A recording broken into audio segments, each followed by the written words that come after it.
Hey guys, Trinity here. Um, I want you to think about something. What do you think is more important to Jesus than anything else?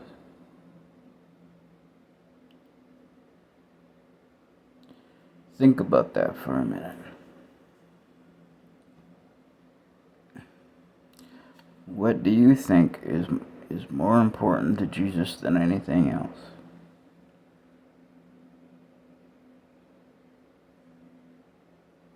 Like I said, think about it.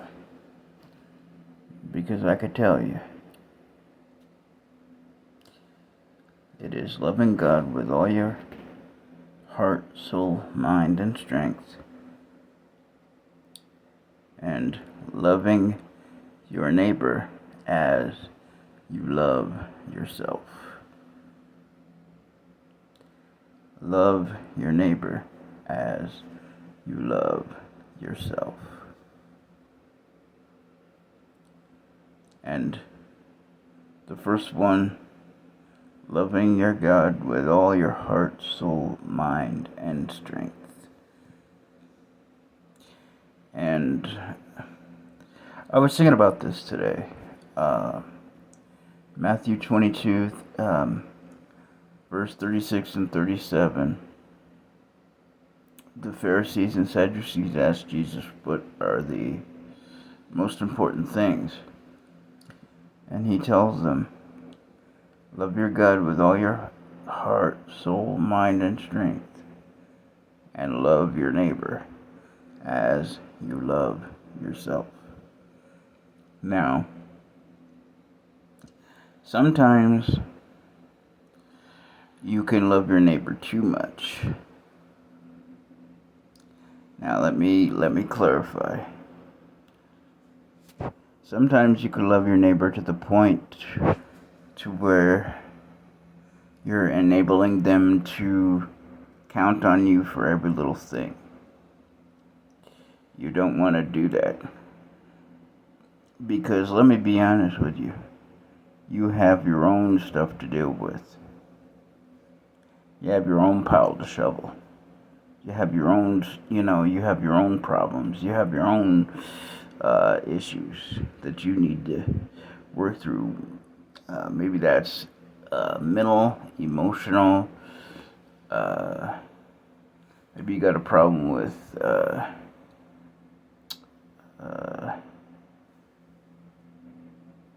pornography, lying, alcoholism, whatever the case may be.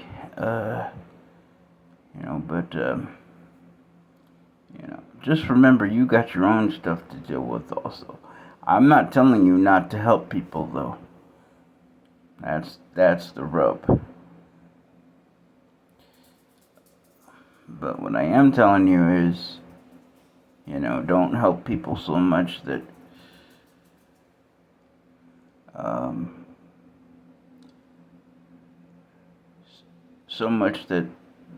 you cripple them. Don't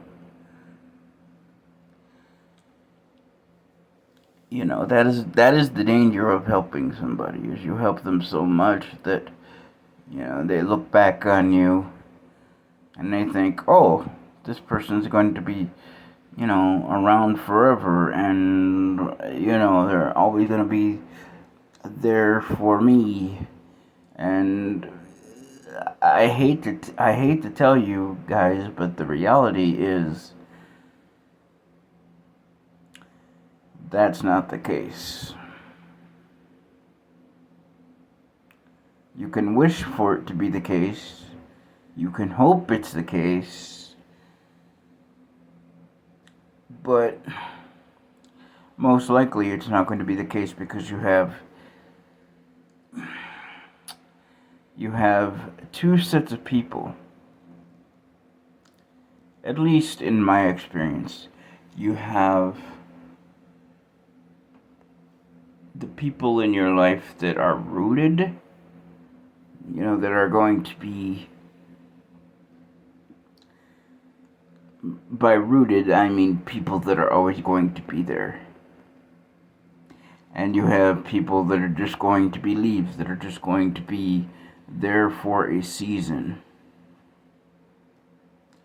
Life is full of seasons. Like, I'm at a season right now where I'm looking back at my past, and I'm trying to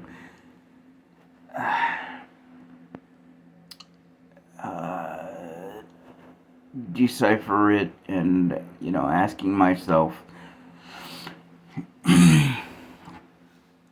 and looking at my own mistakes, and really, really looking at them, and taking stock of what happened to me, not only recently, but in my past too. Because every person that you meet in your life hits you in a very different way. And I'm one of those people that wants to help everybody. Make sure everybody's good, make sure everybody's happy, Then at the same time, I forget about myself. And I'm not saying that you should, be selfish and say, oh, I've got my own stuff to shovel, I'm not going to help you at all. No. Because that's not what Joseph would have done in Genesis. When he was in prison, I'm sure when he was in prison, after what Potiphar's wife did to him,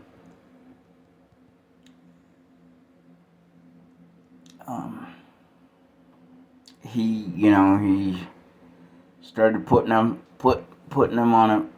himself on a path of, okay, I may be in this prison, but there's something I have to learn here. There's something I have to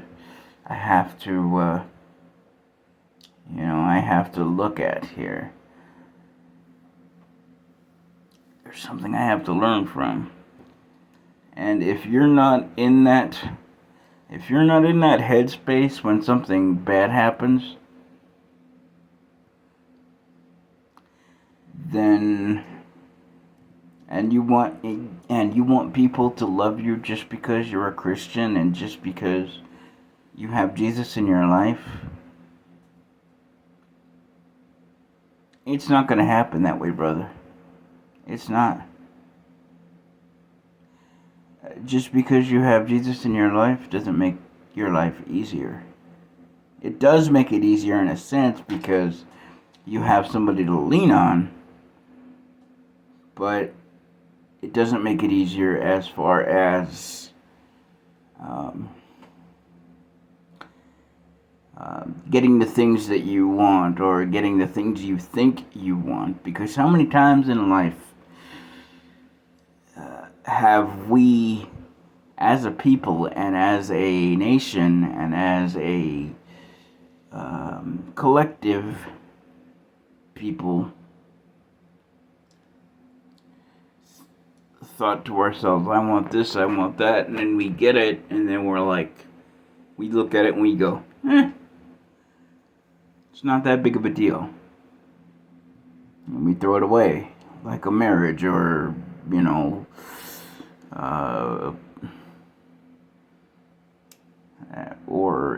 a very important job that we said that we wanted, and we find out that we don't want it.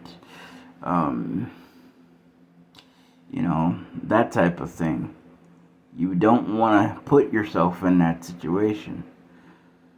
But so what I am saying is, be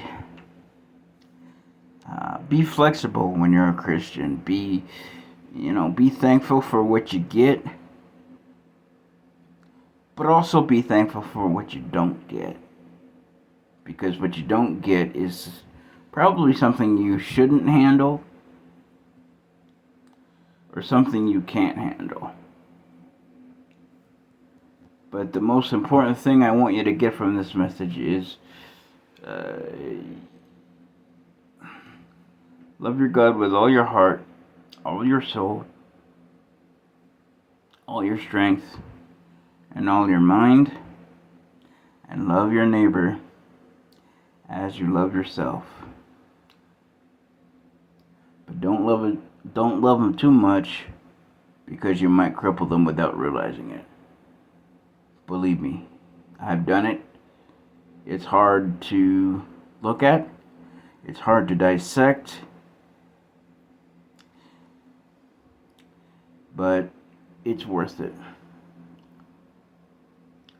Because then you're learning from your mistakes. And also, remember, you've got your own stuff to deal with. Those are the 3 main points of this message that I wanted to get across. So if you enjoy this message, I would appreciate a like and a subscribe. 5 likes would be nice.